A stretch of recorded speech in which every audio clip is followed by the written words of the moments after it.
BBOR Psychology.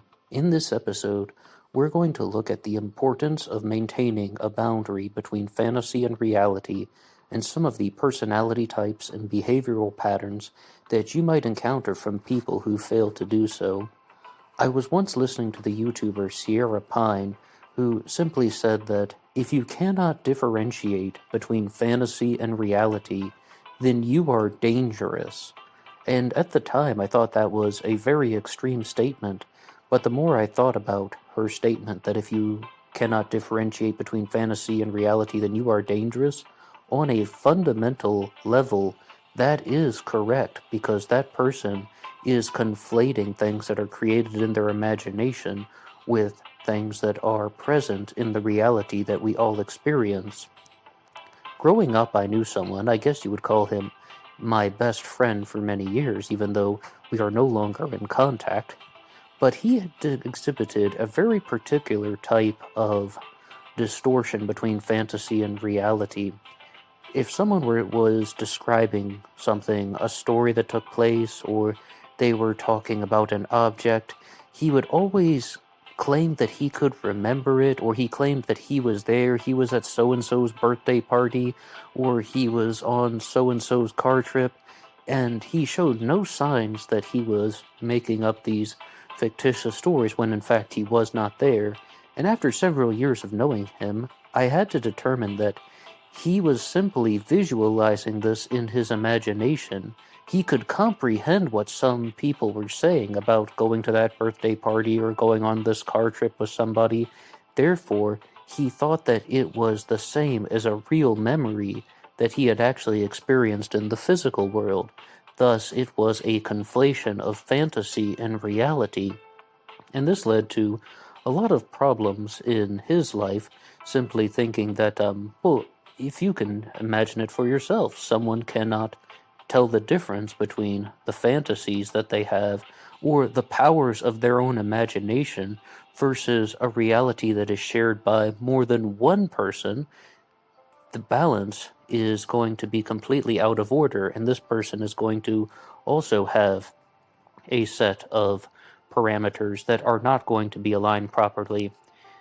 The person that I was just describing also experienced a different type of conflation between fantasy and reality, and this one is one that you might experience even more frequently. The person who thinks that their knowledge pool and their expectations is all that could possibly exist. The way I describe it is walking through life with blinders on, and they can see what's in front of them, they can maybe shift their position from time to time, but in all reality, they are not viewing the entire picture of the world. They have this fantasy that their expectations and their knowledge pool is the only thing that can be there. So when something happens that is outside of their expectation or outside of their knowledge pool, like someone states a fact that is contrary to information they have previously learned, they get very defensive. But even more problematic than that, they get very angry, they try to heavily dispute that a new fact cannot exist, even if it's something as simple as they have not heard of it before. Someone has stated something that is contrary to their worldview, and they simply have to tell the other person that there's no possible way that that could exist. And the only reason this type of behavior is taking place is because it's contrary to their own knowledge pool. Their anticipation and decision-making skills are very poor. When something happens that this person did not anticipate, then they get very uncontrollable. So this is how I began to understand that there is some merit in that statement, that if someone cannot differentiate between fantasy and reality, then there is a dangerous component in them. And the third type of personality type that I would like to talk about is when someone has the ability to create stories, but they are actively choosing to forget what is real and what is a made-up story. And then most of their memories are actually created out of thin air. It is choosing to go along with something because they think it's more entertaining, perhaps it's more exciting.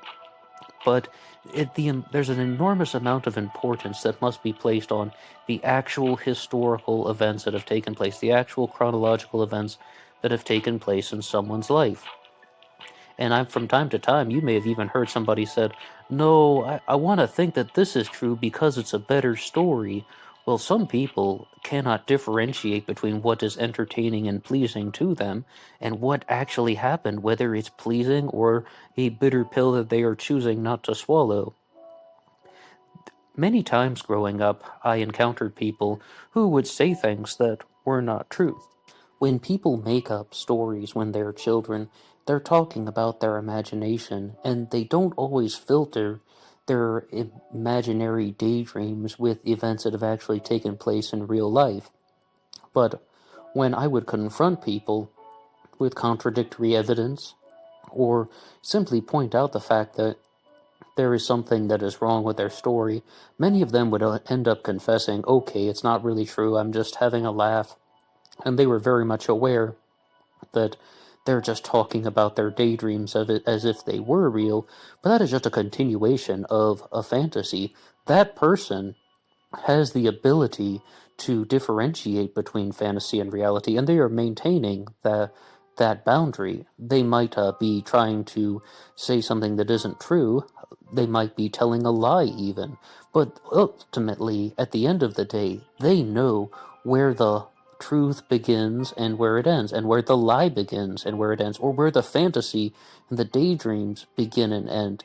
They can differentiate between all of these things, whereas someone who is simply going to make up stories and then forget that the actual event has taken place, and they're choosing to go along with a narrative that is more pleasing to them, that's a problem, because that person is conflating fantasy with reality one more time. And then it's also a toxic element in the sense that they're just using other people for their entertainment, only using other people as some type of prop or tool to give them what they want in life, and this becomes the foundation for a host of other toxic behaviors. And the fourth and final one that I would like to talk about in this segment is the type of person who encounters new things, quite different than the one who has the blinders on, quite different than the person who makes up false memories, but the person who actively tries to learn new things, but then they create the fictitious connections between two facts. We encounter this very, very frequently when we're looking at something like a mystery, perhaps even the Zodiac Killer case, because there are unsolved elements involved. And then someone is going to look at this situation and project their own personality onto it, their own life story onto it. There's this desire to insert oneself into an existing story, but it's not just a story, it's real life, it is history. And this desire can really overtake someone's ability to differentiate between fantasy and reality. So what this person is doing is they are looking at the set of parameters, and they're looking at the events that have taken place in a chronological order and thinking, how can I insert my life into this one? How can I put myself into someone else's timeline? And that isn't, once again, where the boundary between fantasy and reality does not blend well together. Many people will choose to do this because they find it more comforting, they find it more exciting. It releases certain types of neurotransmitters in the brain that shows them excitement and the feelings of rewards, as well as the feelings of accomplishment from having this heightened sense of importance. Now they have inserted themselves into a different story. I hope that this video has been somewhat informative about the different types of conflations between fantasy and reality. These are just experiences that I've had and behaviors that I've observed in people, and once I begin to notice very repetitive patterns in the way that other people act, I then try to look out for how these things could be done with other people, with different people. Are many people experiencing the same set of behaviors? And at this time, I want to ask you, what is your experience with someone who could not differentiate between fantasy and reality? Did you know someone that was always telling lies and making up stories? And do you believe that that person had the actual ability to know that their stories are just that, made up? Or did this person actually believe that they were presenting real history and they were telling the truth in their mind, but they simply could not tell their imagination from reality? What do you think happened? I would love to hear your responses and read them in the comments section below. If you haven't liked this video and subscribed yet, you're always welcome to do so, and you can follow the show on Facebook, as well as on Instagram at BlackBoxNed88, BlackBoxOnlineRadio on Facebook, and feel free to visit the Teespring page. Links are posted in the description box. That's all for me now.